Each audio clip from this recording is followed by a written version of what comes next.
I'm Nikki Naab-Levy. I'm a Pilates teacher and fitness professional.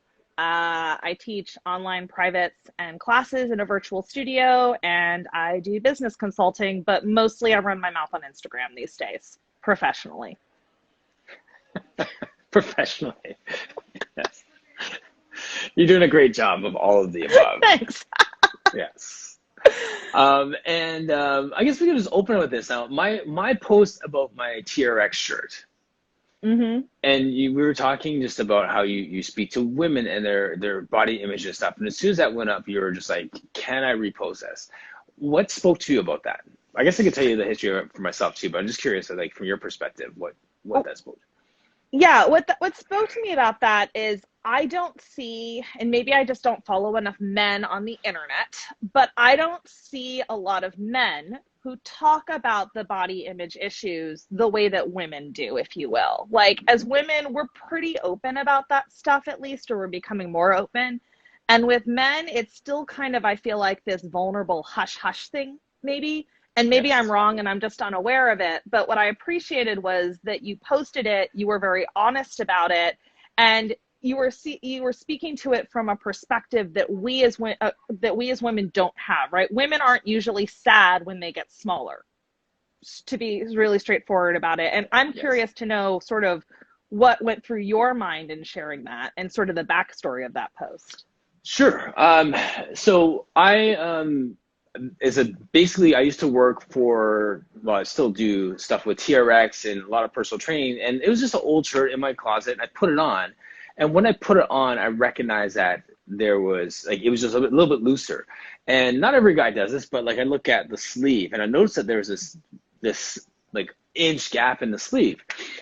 If you were to go back maybe about half a year, I did another Pilates apprenticeship program in which I was challenged to not do any resistance training while I was learning getting Pilates in my body. So I went through the stage of not doing a lot of resistance training, and my body got smaller, got leaner, it's fine, all that stuff. At first, it was kind of a little bit of a blow because, I see myself as a football player. I played football at university and all these different things. So you want this big muscular physique. And then I was turning into this lean body physique. And I was, in my head, I didn't want to turn into like this little 100-pound yogi. And I was going to disappear, right? Like, or become petite, so to speak, right? So I went through that whole thing, and I felt like I'd landed in a good place, and I'm feeling good about my body, and it wasn't really like life or death, but I still was aware of the fact that I was losing some muscle mass. And then I put that shirt on, and it just brought me right back to my like lowest point in this. I hate this. I'm losing this muscle mass, blah, blah, blah. My wife would be talking me off the ledge because I'm going to start working out. I'm not doing this Pilates thing anymore.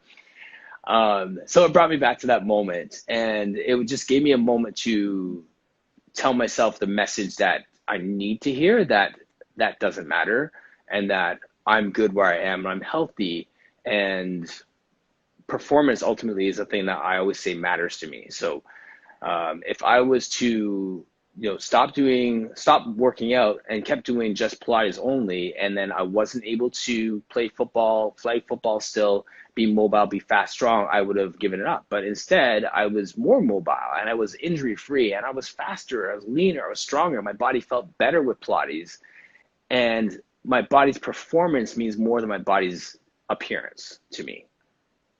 And that's how I Yes. talk myself off the ledge with it. Yeah. And I mean, there's a few things in that I think are so interesting to me that we can kind of dig into. And one of them is identity. I think the identities that we wear and that we want and that we associate ourselves with, or that we want to associate ourselves with, can start to become really tied in to our physical appearance one way or another. Absolutely. And I think something that's really interesting to ask ourselves, and sometimes we're forced to ask ourselves because shit happens, is what happens if you can't train that way anymore, right? And your body changes. Have you lost that identity? Are you still the same person? Are you still of value? And then when you have to start to deal with that, you're like, where are these messages coming from? And Yes. I think that's a really interesting piece of the body image story and question, in one way, shape, or form, because like, I'll just say, one of my experiences in the last 2 years is I went through all sorts of weird health stuff. I haven't been able, I can train now, but I wasn't able to train for 6 weeks because I had all this stuff going down, right? And I like to think of myself as a somewhat strong person, if you will. But like I grabbed like, you know, my hanging pull-up bar and like the really, really big band that haven't had to use in years. And I mean, I like went to do a negative pull-up and I practically fell off the bar. And I was like, this is pathetic. Like it was like really, right? It was like a really frustrating, demoralizing moment. This was like 2 days ago. And then I was like, hold up, compare, contrast. Where is this feeling coming from? Why did you take 6 weeks off? Admit that you were like super like, you know, I wasn't in a physical or a mental state to train, and I'm still in a better state than I was say 5 years ago, and I don't have chronic pain anymore, and I would have injured the crap out of myself in the last 6 weeks if I had done anything right. And strength comes back. Like I know what to do. So that doesn't need to, but you know what I mean? Like we do have to have these self-talk moments of like, where is this coming from? And how much does what I look like or is what I'm able to do, how much should that really play into my identity? And how much of myself do I need to attach to like this outcome or this goal? Because things happen in life. Right, exactly. And like those are two separate pieces too, right? Like identity and value. So has my identity changed? Yeah, it has. Has my value changed? No, it hasn't. Right? So my identity was this, now it's this. Okay, that's fine. But has my value stayed the same? Of course it has. Has my value gone up? Sure, let's hope so. Has it gone down? No. Right? So I'm not afraid of my identity changing. I think that we need to accept the fact that we are going to change. And, you know, one of my clients is a pharmacist. And one day she came in and said, like, you know, women's hormonal composition changes 6, 7, 8 times plus in their lifetime, and a men's hormonal composition might change 3 times. Like once when he hits puberty, and once when he hits like that a male menopause of sorts as his testosterone drops off. That's it. When your woman has a child, her hormonal composition changes. When she has a second child, it changes again. She has you know what I mean? Like you are a different person at each checkpoint in your life. I'm only going to experience that maybe once or twice in my life. And yet we're expected to have the same identity all the way through. Yes. Which is wild. I mean, and then it's like, we were going to talk about body image, but you want to talk about like problems with the research in the strength and conditioning world and the fitness world is that women for so long have been treated as small men. And because they don't they're trying to work on it now, but like researchers don't like to test women because like we're complicated. Like we're not just like complicated. We're complicated, like hormonally. We have cycles. We have all these things. And in research, that's a freaking nightmare. They're like, screw it. Let's do the 25-year-old dude and just see what happens there and apply it to everyone. And it's like, yeah, but that ain't how the game works in real life. No. But you or I can dismiss that as just a money grab, right? Like, I mean, it would take 18 months to do a study with a woman that would take 3 months with a guy to get to a point of saying his muscle mass increased by this creatine. Like, you can't do that with women and it be accurate. Totally. Sorry. My phone keeps sending me potential spam calls, and I'm like, why? Why this morning? It's all good. Did you catch what I said about the last can you repeat the last bit about the money grab? I got to the point where we talked about the creatine supplement for your muscles. Oh yeah, exactly. So no, that's basically just saying like, yes, Alonzo's saying like, those man ads, right? Like it's just a generic ad to just pump it out and just get people going, right? Yeah. So in terms of the body image thing too, we're talking about what healthy looks like, what fit looks like, and your body being your calling card. Yes, I have so many feelings about bodies being calling cards. I'll just backstory this. I try to stay out of Facebook groups because they're terrible. They're worse than YouTube comment sections. Terrible people exist in these private Facebook groups. But to my understanding, one of the really common debates that has been happening in the fitness side of the private Facebook groups is a bunch of personal trainers going, yo, your body is your calling card, and a bunch of other fitness professionals going, no, it's not. And then a bunch of the people who want to double down on your body as your calling card things are like, I mean, I'm sorry, it's always these big muscular dudes. I don't know why, but like, that's what I've seen on the internet. I'm sure women have done it too.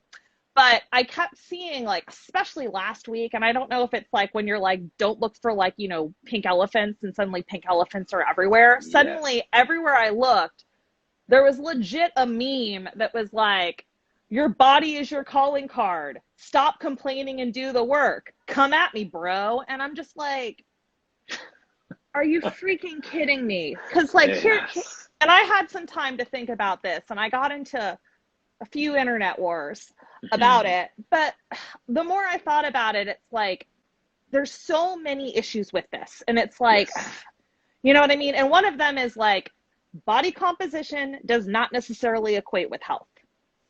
You can train one way and you can look another way. Like, so this assumption that there's an ideal body type and that if you do the work, you're going to look like this one type of person is wild because there's so many factors involved. And we don't know how someone got that body. We don't know if it's genetics. We don't know if it's training. We don't know if it's diet. We don't know if it's disordered eating. We don't know if it's steroids. Like, we don't know, right? It's not necessarily bad or good. We just don't know. And then I really started thinking about it, and I was like, why are these people doubling down on this? And it's like, well, they feel like they get something out of it. And the thing that they get out of it is, whether or not they mean to, they're marginalizing an entire group of people. It's keeping them on top. So they're upholding a standard, of course, that's going to, you know, they don't have to work as hard because they're like, I'm hot. I don't need to have a break, right? They're like, I earned it. They don't want to acknowledge thin privilege at all. And then the thing that really irritates me on top of all of that is that they're not saying my body is my calling card. They're saying your body is your calling card. Come at me. And I'm like, wait a second. How come you get to tell me what my calling card is? I'm like, my body is none of your freaking business. And everyone reading it, all of our bodies are none of your freaking business. So I would personally be less offended if someone said, my body is my calling card. Come at me. Because then I'm like, cool. Please open yourself up to judgment if you really think that you're hot shit. And not that I'm like running around judging people's bodies, but you know what I'm saying? Like, it's that conversation. I'm like, why are we still doing this? But would you say though, Nikki, it sounds like you, like I joked about you being like this bullying advocate vigilante, because the reality is that everything you said there is just like, someone was just plain being mean. Like, let's just full stop. It could have been any topic, but they're just being mean. Like, why are you being mean? Yes, that's exactly it. I don't understand. You know what I mean? And it's, and this is where talking about this, I think, is so important, because especially, like, I'm clearly not fat, right? But I have friends who, and this is a whole nother thing that, you know, I have friends who identify as fat, right? I'm not saying it in an insulting way. Like, they're like, no, it's not, like, it can be used as an attack, but it really shouldn't be. And they identify that way, right? So friends that are identify as fat, friends that have bigger bodies. And something that we've talked about heavily is that, like, one of the last ways that it's perfectly acceptable to marginalize and harass people is to call them fat, or to use fat as an insult. And it's certainly something that gets thrown at women all the time. And so I think part of this is understanding, like, where is this coming from? And a lot of us have this internalized fat phobia and this internalized ranking system. And so when I talk about this stuff, I'm not necessarily saying, like, because we've all said stupid fat phobic shit, myself included. Let's be clear. Like, I'm not some sort of saint, but I think it's important that we start acknowledging that, like, people's value, like, someone's value, people should not be treated differently because of what they look like. We know that. The fitness industry has a lot of internalized fat phobia and a lot of externalized fat phobia. And at some point, I think it's important for people who have this quote unquote thin privilege to start saying, like, actually, it's not cool that you said that. It's not cool to punch down. This is you're no longer allowed to use people's bodies as a marketing trope. Like, and it's the butt of a joke because it's mean. and it doesn't help anyone. Right. So I don't know how you feel about that. But that's kind of my thought on it. Yeah, no, I like from a like the meanness piece of it, like I can full stop there and sub in any topic and pounce when someone's being mean because I just don't like that. That's just not right. Um, on the weight thing, I was thinking about this as we were talking about earlier, is someone can be training and then their body doesn't land at that number, that magic number to be seen as fit. I have a similar story, but almost the inverse of that. Now, if you're in bodybuilding, you want to have like a 5% body fat or 4% body fat or 3% body fat. There was a time when I was working at a big box gym where I stepped on the scale and, I looked at it, I was like, okay, I'm pretty lean right now. And I was 4% body fat. And you would think, wow, that's 4% body fat. Because like you feel big and strong and lean, all those different things. I was going through my divorce at that time. So I was not sleeping. I was working a ton of hours because I didn't want to be home. I was just burying myself in work because that was my only way of sanity. So you would look at the outside and say, hey, this guy's stage ready and just working out. He's at 4%. When the reality is that like you want this secret sauce is get yourself a divorce, don't sleep, overwork, and live on coffee. And there you go. You get that magical body. Is that healthy? Yep. And that's what we don't talk about, right? And Allison, I see your comments, by the way. I mean, Yes. I have sort of a similar story where it's like, yeah, I like got on the fat loss, weight loss train. I dieted down, and then it all would have been fine. And then I just kind of like, for various reasons, a bunch of things happened very quickly, and I just went way off the deep end. And when I was at like, I wasn't quite at like bodybuilding levels, but I flirted with it. And at that point, I stopped sleeping. I was so weak I could barely walk a mile. Like I had like chronic migraines all the time. I was dizzy all the time. I had like a super, super disordered relationship with food. And meanwhile, like my Instagram was like blowing up. Right. And everyone was just commenting on my body. And I was like, this is so screwed up. Like, this is so disordered. And I was so conflicted about it. I couldn't even start to unpack it or talk about it because I was like, I was so far gone emotionally and mentally and psychologically and just stressed out. And at the same, and also engaged in all these like disordered behaviors. And then at the same time, I'm just like watching, it's like, stepping outside of yourself. And I'm just watching people praise me, and I'm getting DMs asking me about it and how I did it. And I was like, I just don't even know what to tell you right now. This is so messed up. Right. Yeah, that's it is messed up. And I think that, how do I put this? How do we celebrate a healthy body at the same time? Because we could send the pendulum all the way over to the other side where people who do have a healthy body and are thin or skinny or strong or moving well, whatever, we almost hate on them because they are now boasting, they're bragging, and they're not saying anything mean, but we're trying to find this balance, right? So we start swinging the pendulum all over the place. Like, it's an interesting dance. Yeah, and I mean, this is where there's so many intersections of these politics. You know what I mean? I think that it's sort of like, okay, on one hand, because I don't want to ignore Allison's comment where she said there's like good fat and bad fat, where it's like if you have the right body shape, then you're less like you're more hourglass, and bigger, then you're more likely to be celebrated than like if you like say a large stomach, God forbid, or something like that, right? So we have like that issue. So I think number one is we need to stop placing a ranking system on bodies and equating what you look like with health. We need to be like, cool, aesthetics are one thing, health is another thing. Yes. And then when we start celebrating it, I think that if we stop ranking the systems, I think then we need to start going on a personal level. What does that look like for me? Like if I am autonomous and I am clear on where I stand in all of this and what my values are and how I feel about this, and I am engaging in behaviors that support my goal and don't totally like wreck my mental health or physical health, that's probably something worth celebrating. And what that looks like, I think we need to stop saying it looks like anything. I think we need to start going, what is happening here as the whole being? And does this support that person? And just stop commenting on people's bodies, period. Right. So, if someone's proud of themselves, great.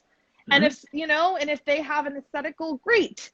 And if they don't, who cares? You know what I mean? So I think we just need to stop equating this idea that like fitness makes you a better person, because that's not always true. There's a lot of shitty fit people in the world. Does that make sense? So I think if we start doing it more autonomously, I think this would be less of an issue.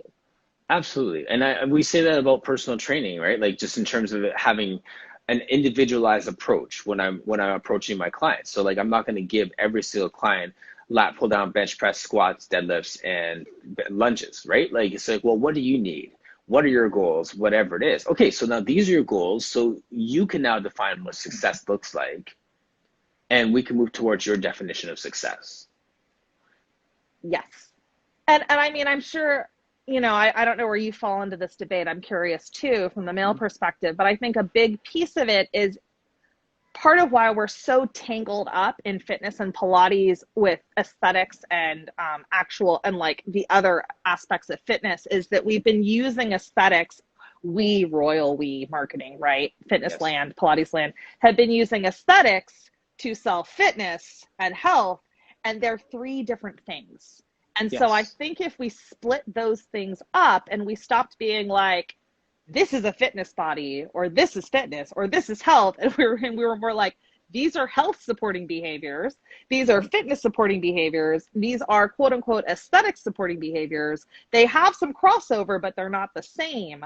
I think that those nuances would make us all a lot better off as teachers and also as consumers of the product. Right.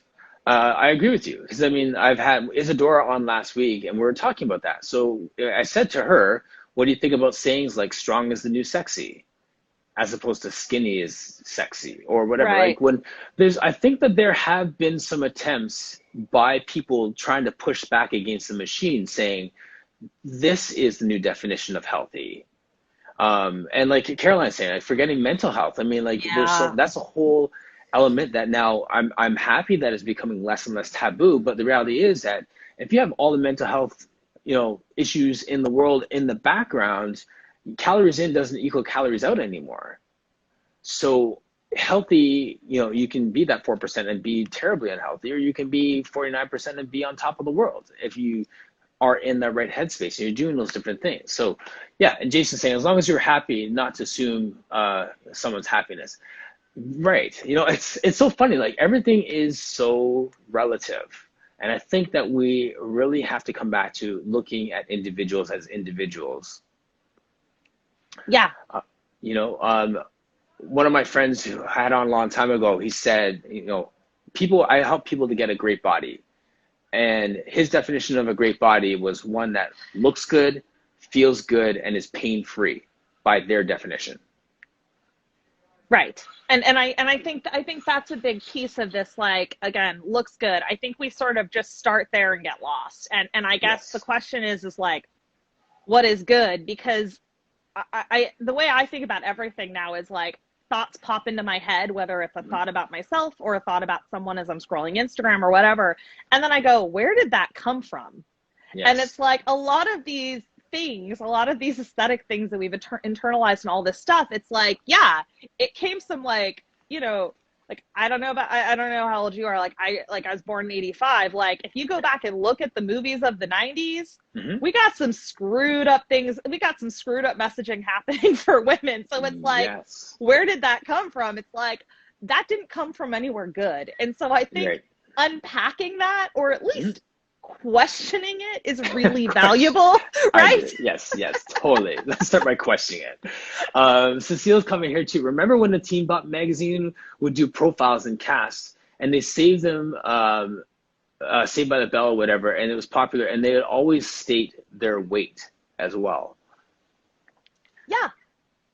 I mean, that's the media for you, right? It's like, this is so tangled. It's like, where do we attack it? I think her name's Katie Serino. She's like, she's got a really great Instagram account, and she's a plus size or body positive fashion blogger, and she'll do these little Instagram reels or stories where it'll be like CNN talking about some actress's weight loss, and she'll be like, women's weight is not a headline, you are CNN, and she's like pointing up at like the headline. Right. And that's, I mean, I think that's just it, is we need to stop making your crowning achievement in life, if you're a woman, being weight loss, the same way that we need to make, like, you know, yeah, I'm reading Allison's comment. Yeah, same.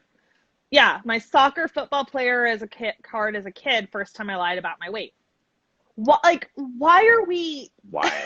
Why? You know what I mean? It's just, it's so freaking tangled. And I mean, as we dive into the body image conversation, I do think something that's really interesting, because this is the genetics piece too, is this idea of like, women are supposed to get as small as possible. We're not supposed to be muscular, God forbid. And then sometimes it's easy, and I'm guilty of this too. We fall into the trope of, I'm like, well, it's easier for men, they get a pass. But I'm not actually sure that y'all get a pass. I think you just get a different, book of suffering, if you will.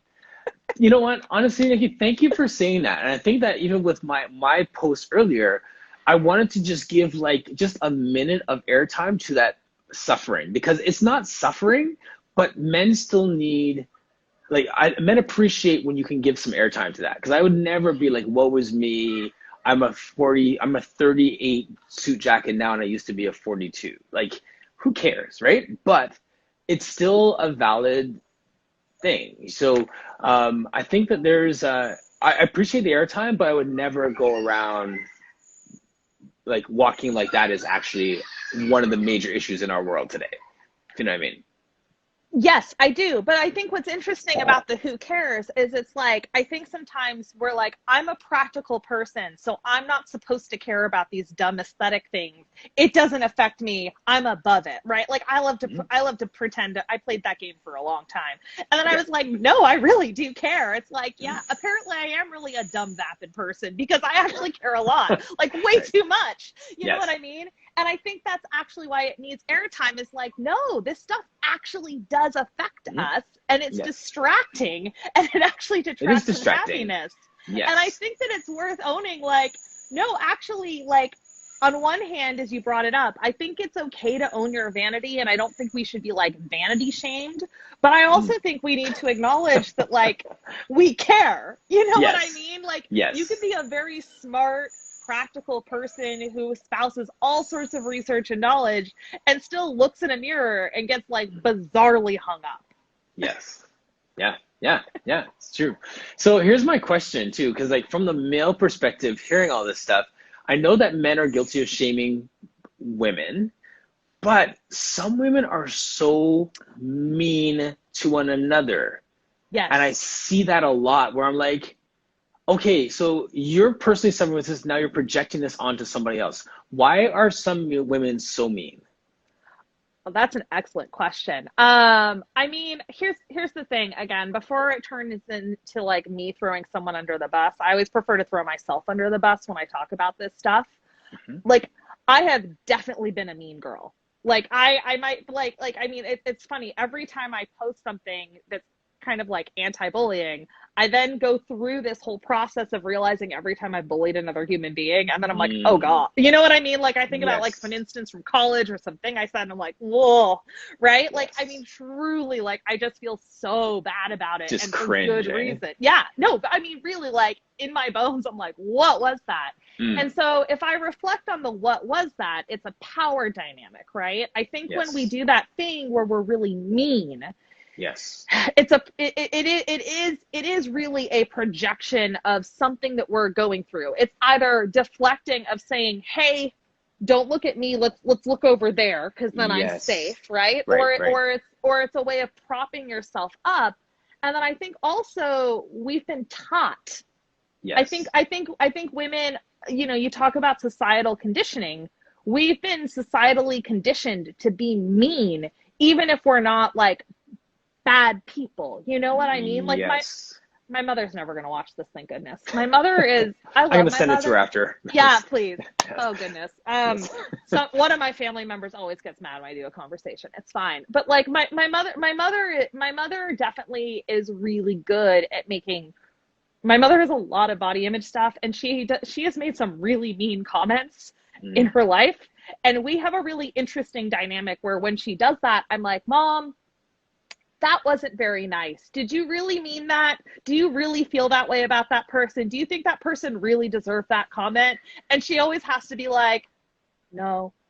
Like, Oh. right? But it's like so conditioned. And so when I think about, Yes. and I think are some trash humans in the world, but I think that part of it too is there's people like my mother who it's like of the era that it just flies out of It their mouth. spouts out before they can like capture those words, eh?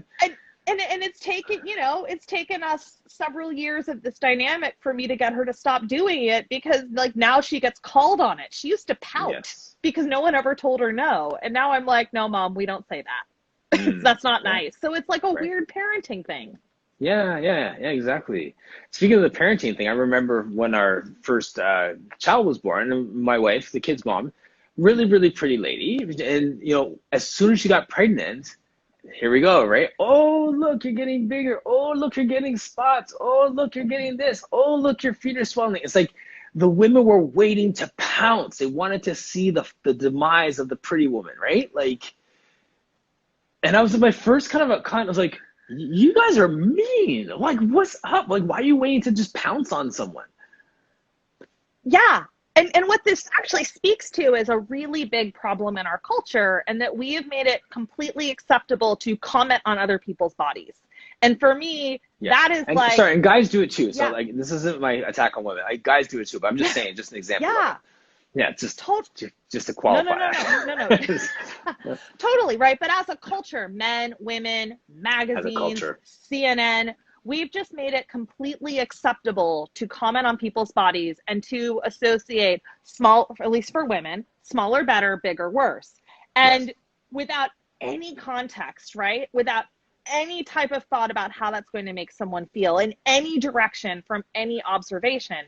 And I Right. think that is the beginning of where a problem starts and right where our autonomy ends, because all of a sudden now we have to perform for this external situation that we have no control over.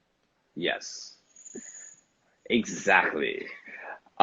So moving forward, someone walks into your Pilates studio and says, I want to train with you and I want to have a six pack for the beach. Can you help me?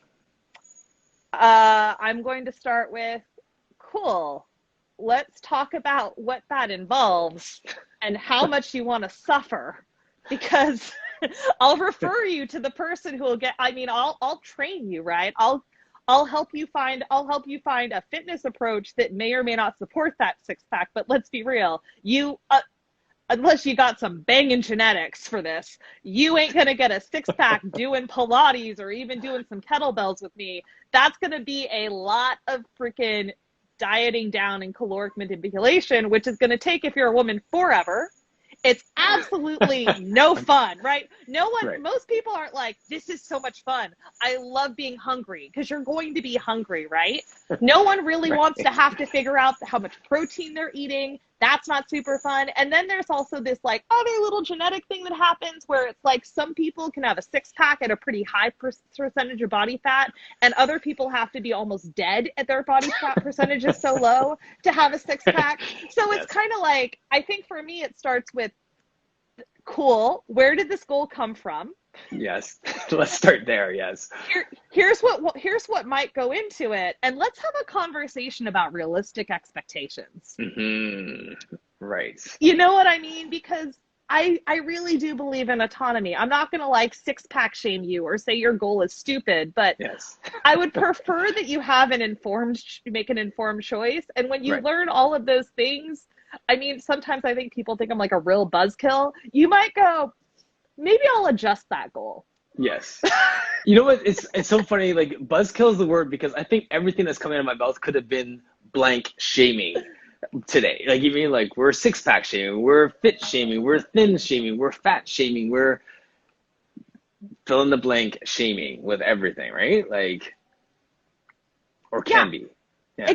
Well, of course. I mean, this is this whole thing where it's like context matters. Yes. And it's sticky again, like we said, because there's a few issues going on. There's the fact that no one has autonomy. The Right. public is wildly misinformed about how anything in the human body works. Hmm. Most of the fitness industry and Pilates industry is just as wildly uninformed about how the human body works in some aspect or another. Absolutely. There are still plenty of Pilates teachers who think that if you do the work, you'll get abs. And I'm like, please stop that. But that's for another day. Right. Right. And then we have all of these social issues, which is that we have equated a smaller body, at least for women, with a better body, and that there's some sort of moral or personal failing if you happen to have a Yes. bigger body or be fat or have the wrong fat distribution, which is a huge issue. So Hmm. it's like, where do you want to attack this giant problem that is our culture? Right, exactly. Seeing some of the comments here too. Hit the nail on the head, Nikki. Protecting insecurities. Grounded people do not attack others. Grounded people. Sigh. My wife does that all the time. She I like, did you just say the word sigh while you were sighing? Like, yes, I just pulled a Alex there for the record. Um, yeah, that's true. Grounded people, to find grounded people, to find grounded people. I think that really is our job these days. Would you not say, as fitness professionals, to just help people get grounded more so than to help them get to some superficial goal that they walk in the door with? Yes, I think helping people sort of reconnect to their body and some version of reality that's not on the internet, even though we're all on the internet in this pandemic era. Uh, I think it's really key. And to go back to this idea of identity, I think that when someone comes to us in fitness, for better or worse, a lot of the time there is either a desire to change one's identity or a desire to escape an identity or seek a new identity. And I think at the heart of all of this stuff is sort of this feeling of brokenness, right? This idea Yes. that some part of me is broken Hmm. and I'm going to seek fitness or Pilates. We didn't even talk about alignment shaming. I'm going to seek it. I'm going to seek this methodology to Yes. fix myself. Yes. And I think that if we started instead with a narrative, and I mean, you can't just, if someone walks in and they have all those feelings, let's be Hmm. clear, like you can't just go, love yourself, peace out, bye. That's not going to solve it, right? That person's going to Right. feel unheard and dismissed. But I Right. think if we understand that that's what people are coming to with that narrative, that our Hmm. job and that getting people grounded is actually, okay, how can I help you start to, in some way, unpack some of these, oh, here goes that gross word, belief systems Yes. that are kind of tripping you up in how you feel about yourself and are making all of this health and fitness stuff feel so hard? Because it does Yeah. feel so hard. For the last, what, 45 minutes, we've been on this one topic, which is so, it needs to be spoken about. We need to continue to expose it and reinforce the fact that we need to find our voice and find ourselves. And that we're grounded is so key for that, right? Because we have so many messages that are coming at us. Where do we go from here? Practically speaking, because it's a cycle, right? Like we feel good, we feel bad, we see a message, we take that message, we project that message onto someone else, and the cycle continues, right? Yeah, it does. And I mean, I guess my thoughts on where we go from here is the first thing is start with yourself. So, like I said earlier, when you feel something about yourself, your body, your alignment, ask yourself, Mm-hmm. why? And then when you say why, Yes. ask yourself, where did that come from? And really think about it. And then when you see someone else's stuff and it makes you feel a certain way, good or bad, ask yourself, why? And then where did that come Yes. from? And then when Yes. something makes you feel deeply shitty about yourself, unfollow it. Stop looking at it. And I Mm-hmm. think that I need to toss in a little bit of nuance on that, because Yes. part of unpacking our own internalized biases are going to require some education. And it's going to require following accounts that maybe educate you and make you uncomfortable because you realize that you've done or said something that makes someone else feel bad. And they're not shaming you. They're just kind of pulling the veil off the eyes or the wool or whatever it is that praise is. Yeah. Right. Yeah. So it's like, if you start following like the body positive accounts, the same way that if you start following the anti-racism accounts, you're probably going to realize that you've said something that's super marginalizing and mean to someone who happens to have a bigger body, the same way that you're going to realize that you committed a microaggression or did some like weird racist ignorant bullshit. And again, owning it. So I think that it's a bit of both. It's don't follow accounts that make you feel bad, but at the same time, be willing to step outside of your comfort zone and follow accounts that maybe can educate you on where some of these ideals and these values are coming from. Yes. You know? Right. Yeah, exactly. Question your own experiences, feel better, do better. Yeah, and it comes back to the awareness, right? Like, I mean, if we're not aware of it, we're not going to make changes with it, and we have to move beyond our own disappointment with ourselves, our own shame in ourselves, our own feelings of disappointment with ourselves for things we've done. We need to move forward from those places to a place where we can help others from our own place of growth. Yeah, and I think also, though, at the same time, I think there's something to be said with acknowledging that those feelings are happening, kind of like we said earlier, where it's like, oh yeah, that Vandy stuff doesn't matter. And it's like, well, if it makes you feel a certain way, that feeling is valid. It does matter. So you have to like, hopefully you have enough self-awareness to realize that it's not the end of the world and there are real problems in the world. But at the same time, I think that on a personal, even if it's just a quiet level, we have to hold space for whatever that feeling is too, because I think most of us who've had our body change one way or another, if it's gone in the wrong direction, I'm using air quotes, by society's views, we might mourn our old body. We might mourn our loss of strength. We might mourn our loss of visible muscles. And I think that that's valid too. Yeah, I think that we have to kind of start to like neutrality isn't, or even like self-love. God, I hate those words so much. The self-love words. If I can use it, there's a technical term for that. Like in counseling, they'd say, give it positive regard. So it's not empathy, it's not sympathy, it's not like, you know, it's not patronizing. It's just saying, I hear you, I understand that. I'm not going to give opinion on it for good or for bad, but I hear you. And, you know, like I say that with a baseball player who uses steroids. I'm like, I don't necessarily agree with you using steroids or disagree with you. I think that might be dangerous for your long time out. But I understand why you did that to get yourself another $100 million contract. Positive regard. Like, I'm not like, let's get out, you know what I mean? Like, there's something to be said for my experience, my worldview, my perspective that I'm bringing to this, whether it fits neatly within the context of everything that's happening else that's happening in the world right now.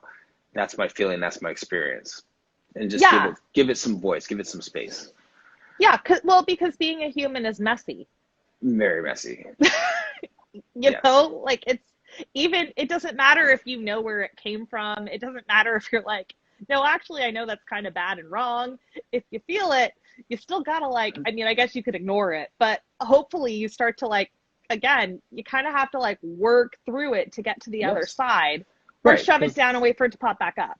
That's what I was gonna say. Like, you ignore it, you're just basically just planting it, waiting for it to sprout, right? Like, so frustrating.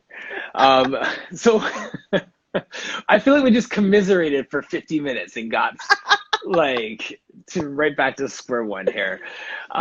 What would you say are your takeaways? Like, what are your takeaways? What's your message for your people, for your audience?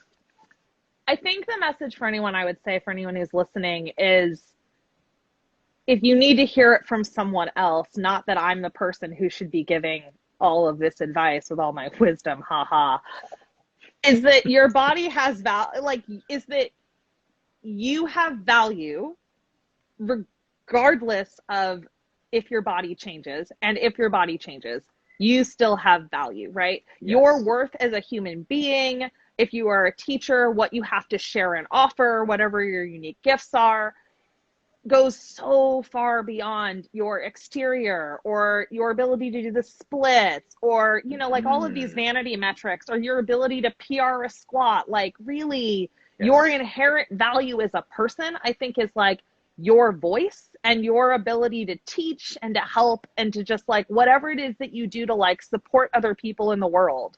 And I Yes. think that that is really the piece that needs to be shared more and that we need to hear more is simply that we're valuable regardless of what is happening within our body, period.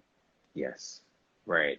And we need to, I feel like people do need to hang their identity on something. Yeah. And what, you know, what that something is, you know, we need to find out what that is and make sure that it's not, you hang on something that's vulnerable and that can change and shift. But from the inside out, we need to know that we are awesome. Yeah. You And know, I think, that's, you know, from the inside out, we need to understand that we are actually pretty good people and we're pretty talented and we're pretty awesome and people love us. And just whatever it is, like hang on to something that is from the inside out as opposed to something from the outside in. Does that make sense? it does. And I think that also too, you can have, let's say, habits in where you have to apply this to fitness or Hmm. Pilates that can carry over. And it's okay to have those pieces be parts of your identity. But I think that that outcome or that goal, making that the identity is the problem, right? So if Yes, you're like, yes. I am someone who, you know, likes to feel strong in Hmm. whatever way that is an option for me right now, and however I define that as my body changes, that's a very different identity. That sense of like wanting to feel like you have a measure of strength Yes. versus I am only strong if I'm able to do a pull up. If. Yes, yes. Right. Yes. Those are some really high level conversations we need to learn to have with ourselves. We need a part two and a part three, Nikki. That's everyone's saying it. Like, and I haven't been ignoring all of your comments here, guys. I just love Black Hat Flies. Is that Allison? HQ Flies? Yeah, Askew Pilates. If anyone wants to learn a little bit more about sort of maybe how we can do better for bigger bodied teachers in Pilates land, please follow her. She has a Okay. lot to say on it, and I have learned a lot from our friendship. So Amazing. Yeah. We need to surround ourselves with people that make us better, quote unquote, better. yeah, and who make us ask questions. My Right. favorite people don't always agree with me. They make me think. Yes. Yeah, yeah, exactly. Really good. Yes. So thank you, Cecile. As always, Yes, I really appreciate all you guys coming on here. I have a podcast coming out tomorrow. That's pretty exciting. And yes. this is going to be some awesome content for it. Like, you're amazing. Thank you so much, Nikki, for joining us today. I really, really Thank, appreciate it. thank you for having me. I mean, I love waxing poetic on this stuff. I keep saying I'm like I don't actually want to have a business. I just want to run my mouth on the internet. That's it. That's, no, you're doing a great job. Thank you.